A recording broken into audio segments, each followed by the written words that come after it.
لک الحمد یا اللہ الصلاۃ والسلام علیک یا رسول اللہ اما بعد۔ سلسلہ ہے ناظرین کے سوالوں کے جواب دینے کا۔ خیال رہے کہ ہمارے ناظرین ہمارے چینل کے ویڈیوز کے کمنٹس میں اپنے سوالات کو لکھتے ہیں، ہم ان کے سوالوں کے جوابات قرآن و حدیث اور دیگر کتابوں کے حوالوں سے پیش کرنے کی سعادتیں حاصل کرتے ہیں۔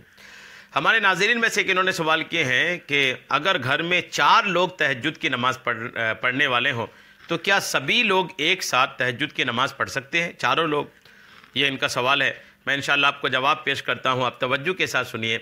کہ اگر گھر میں 4 لوگ تہجد گزار ہوں، پہلے تو مبارکباد کے قابل ہیں کہ آپ یا وہ گھر والے مبارکباد کے قابل ہیں کہ جس گھر میں 4 لوگ تہجد گزار ہوں۔ الحمدللہ آپ اولیاء کرام کی زندگی کو پڑھیں، بزرگوں کی زندگی کو پڑھیں تو یہ پورے گھر والوں کے ساتھ تہجد کی نماز پڑھتے تھے۔ جہاں تک جمع ہو کر کے تہجد پڑھنے کا ہے نا، تو ایک تو میں پہلے مبارکباد دے رہا ہوں کہ آپ مبارکباد کے قابل ہیں کہ جس گھر میں ایسا ہوتا ہے کہ سارے گھر والے یا گھر کے 4 لوگ ایک گھر میں تہجد کی نماز پڑھتے ہیں۔ جہاں تک ایک ساتھ پڑھنے کی اجازت کے تعلق سے ہے تو بلا شبہ ایک ساتھ تہجد کی نماز 4 آدمی ہو یا 4 سے زیادہ بھی ہو، اگر پڑھنا چاہیں تو پڑھ سکتے ہیں۔ شرعاً اس کی کوئی ممانعت نہیں، حرج نہیں ہے، اور بہتر ہے آپ انبیاء کرام کی زندگی کو پڑھیں، ہمارے آقا کی زندگی کو پڑھیں، صحابہ کی زندگی کو پڑھیں، بزرگان دین کی زندگی کو پڑھیں تو آپ کو ملے گا کہ یہ خود بھی تہجد پڑھتے تھے اور الحمدللہ اپنے گھر والوں کو اٹھا کر کے بھی تہجد کی نماز پڑھتے تھے۔ آقا کریم کی حیات دیکھ لیں آپ، جب آقا تہجد کے لیے اٹھتے تھے تو اپنی ازواج مطہرات میں سب کو بیدار کرتے تھے، سب کو جگاتے تھے اور سب اٹھ کر الحمدللہ تہجد کی نماز پڑھتی تھی، اور آقا کریم بھی تہجد کی نماز پڑھتے تھے۔ تو آقا کریم بھی ازواج مطہرات سارے کے سارے جاگ رہے ہیں، آقا بھی ہیں تہجد کی نماز پڑھ رہے ہیں۔ صحابہ کرام کی زندگی کو دیکھ لیں، صحابہ کرام بھی تہجد کے وقت اپنے گھر والوں کو بیدار کرتے تھے اور سب بیدار ہو کر پھر تہجد کی نماز پڑھتے تھے۔ پھر آقا کریم علیہ السلام کے بعد بزرگان دین کی زندگی کو دیکھ لیں، بزرگان دین بھی الحمدللہ اسی ادا کے قائل تھے، اسی ادا پر چل رہے تھے کہ یہ خود بھی تہجد گزار ہوتے تھے اور الحمدللہ اپنے گھر والوں کو ساتھ لے کر بھی تہجد کی نماز پڑھتے تھے۔ تو جب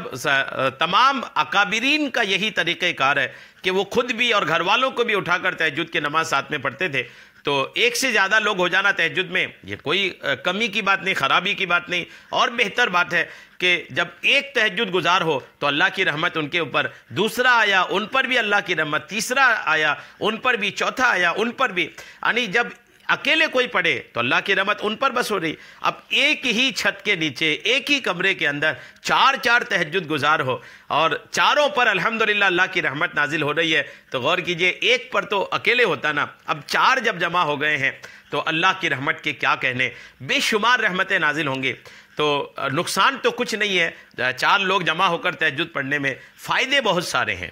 فائدے بہت سارے ہیں، چونکہ جمع ہو کر کے نیکیاں کرنا یہ الحمدللہ اپنے آپ میں ایک اللہ کریم کو پسندیدہ کام ہے۔ اسی وجہ سے اللہ کریم نے نماز کے اندر جماعت کو واجب قرار دیا ہے، اسی وجہ سے کہ لوگ اکٹھے ہو کر جمع ہو کر اللہ کی بارگاہ میں کھڑے ہوں، یہ اللہ کریم کو بہت پسند ہے۔ تو کچھ لوگ، اگر آپ لوگ 4 لوگ جمع ہو جا رہے ہیں تو یہ الحمدللہ اللہ کریم کو یہ چیز پسند ہے کہ آپ جمع ہو جائیں اور اللہ کریم کی عبادت کریں۔